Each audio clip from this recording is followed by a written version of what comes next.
Peuple de Dieu, l'Éternel dit, les voies de l'Éternel sont insondables et justes. C'est encore votre humble serviteur Théophile. Avant de commencer, prions le Seigneur. Père éternel, Dieu Tout-Puissant, voici nous voulons commencer avec ce petit sermon. Laisse que tu descendes et que tu puisses le rendre au nom du Seigneur Jésus-Christ. Bénis chaque frère, bénis chaque sœur qui va le suivre, partout où il se retrouve, partout où elle se retrouve, au nom du Seigneur Jésus-Christ. Mets-moi de côté et laisse que le surnaturel, laisse que l'ange de l'Éternel puisse enseigner, laisse que l'ange de l'Éternel puisse parler à ses enfants. C'est à ton nom glorieux du Seigneur Jésus-Christ que nous prions ainsi. Amen. Nous allons commencer le thème d'aujourd'hui qui est intitulé « Dieu emprunte de voix mystérieuse ». Lisons la parole dans Ésaïe 55, 8 jusqu'à 11. Mais nous allons lire à ce temps. 8. Car mes pensées ne sont pas vos pensées, et vos voix ne sont pas mes voix, dit l'Éternel. Autant mes voix sont élevées au-dessus de vos voix, et mes pensées au-dessus de vos pensées. Ainsi, 11. En est-il de ma parole qui sort de ma bouche, et ne retourne point à moi sans effet, sans avoir exécuté ma volonté et accompli mes desseins. Amen à la parole de l'Éternel. Ici, le prophète Ésaïe est en train de montrer que le pensée de Dieu ne sont pas nos pensées. Le prophète Ésaïe est en train de montrer que même le voix de Dieu ne sont pas nos voix. Nous les hommes, nous avons nos voix, mais nos voix ne sont pas pareilles aux voix de Dieu. Les voix de Dieu sont des voix mystérieuses.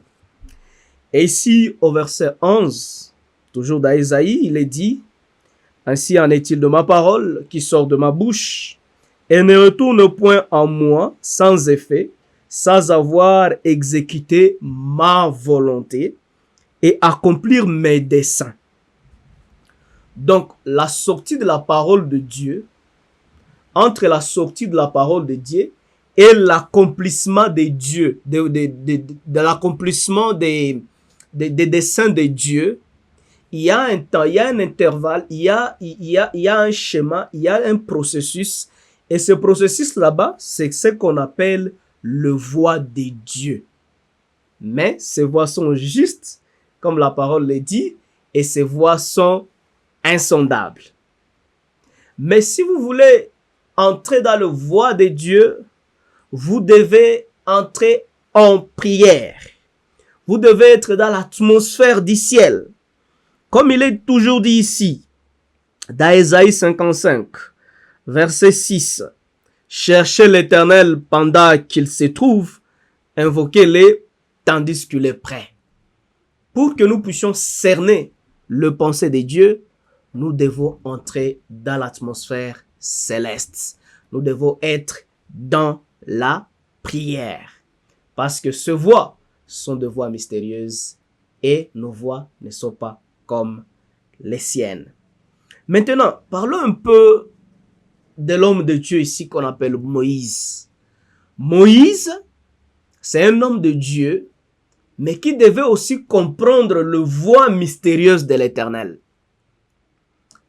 Lorsque Moïse était né, Moïse, il y avait une ordonnance que Pharaon avait déjà mise en place.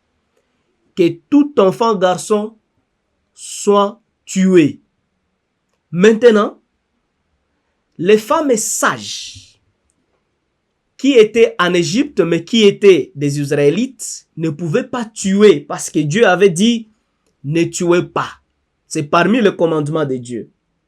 Et les sages femmes ne pouvaient pas tuer parce qu'ils connaissaient la parole. Maintenant, Pharaon regardait que mais j'ai donné l'ordonnance, mais il y a toujours des enfants garçons dans le pays. Qu'est-ce qui ne marche pas? Pharaon a appelé les sages femmes et a dit qu'est-ce qui ne va pas? Pourquoi les enfants sont toujours là? Les sages femmes ont dit, roi, remarquez, pour nous, nous pouvons faire tout ce que nous pouvons faire, mais les femmes israélites sont fortes. Des fois, elles mettent au monde avant d'arriver à l'hôpital. C'est ainsi que le roi a maintenant ordonné aux sages femmes, à toute femme, et même les sages femmes, lorsque l'enfant vient, l'enfant garçon, il faut les jeter dans le fleuve. Et pour Pharaon, jeter l'enfant dans le fleuve, c'était le synonyme de la mort. Parce que l'enfant était jeté dans le mâchoire de la mort. Parce que dans le fleuve Nil, il y avait des crocodiles. Et lorsque Moïse était né, la maman de Moïse devait prendre toutes les précautions pour jeter Moïse aussi dans le fleuve. Pour jeter Moïse dans les mâchoires des crocodiles. Et lorsque Moïse était jeté dans le fleuve, Dieu a fait de paradoxe. La maman de Moïse a pris une cage. Et la cage que la maman de Moïse a prise était conçue de manière à ce que la cage pouvait juste flotter mais ne pouvait pas être noyée. Maintenant, la cage était jetée dans le fleuve. Moïse était dans le fleuve. Dans la maison maintenant de Pharaon. Moïse devait maintenant, parce qu'il connaissait, lorsque sa maman l'allaitait, la maman de Moïse disait toujours à Moïse, c'est toi le libérateur. C'est toi qui vas nous enlever dans ce corvée que Pharaon est en train de nous donner. Et Moïse captait cela. Moïse, il a magasiné cela en lui. Un jour, Moïse est déjà grand. Il est en train de passer là où on est en train de faire du mal aux enfants de Dieu, aux Israélites. Moïse ne pouvait pas supporter cela. C'est là, la colère a amené Moïse à tuer même une personne. Moïse a tué une personne.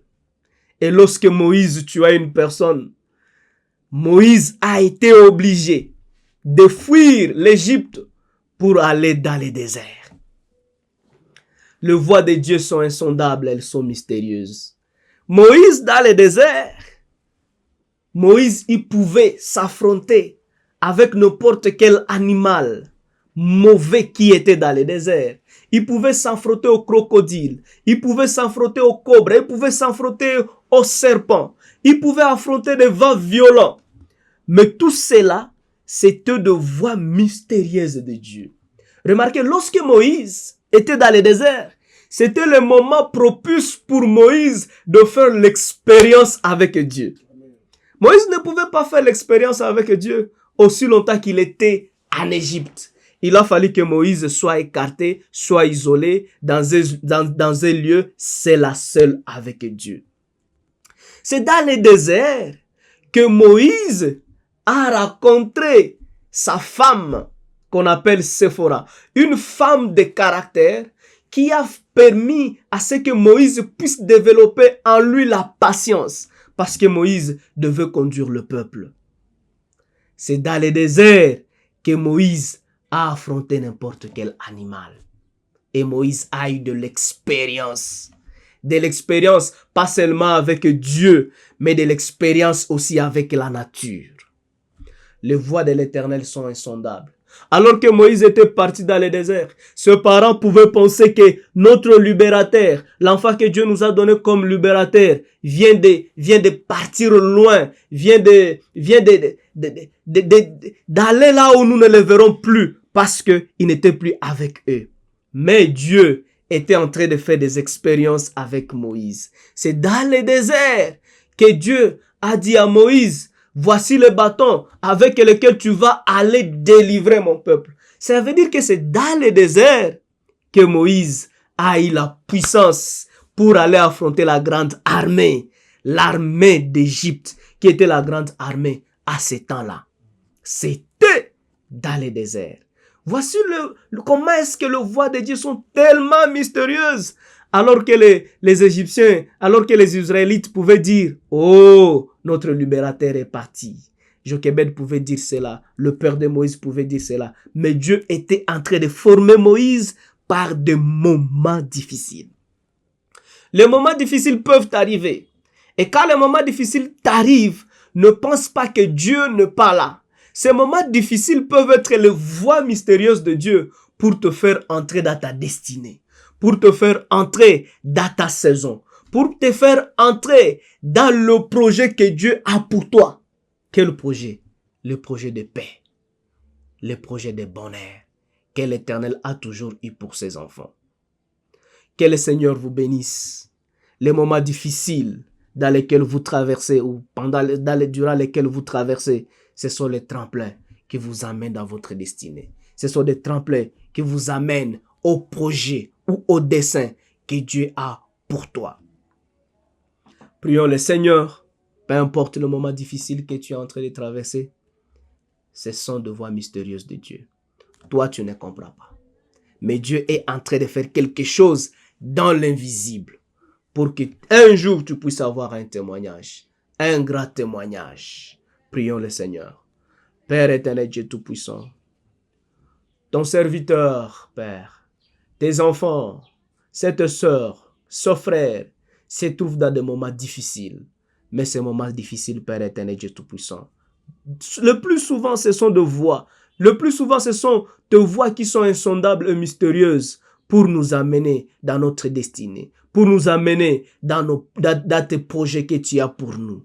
Oui, Père éternel, Dieu tout-puissant. Laisse que chacun de nous puisse être en prière, puisse être dans ta présence, pour comprendre ces moments où soit ces voix mystérieuses dans lesquelles tu nous mets pour nous faire arriver, Père éternel, Dieu tout-puissant, à ta volonté parfaite. C'est à ton nom glorieux du Seigneur Jésus-Christ, le même hier, aujourd'hui et pour toujours, que nous prions et nous disons Amen. Que le Seigneur vous bénisse.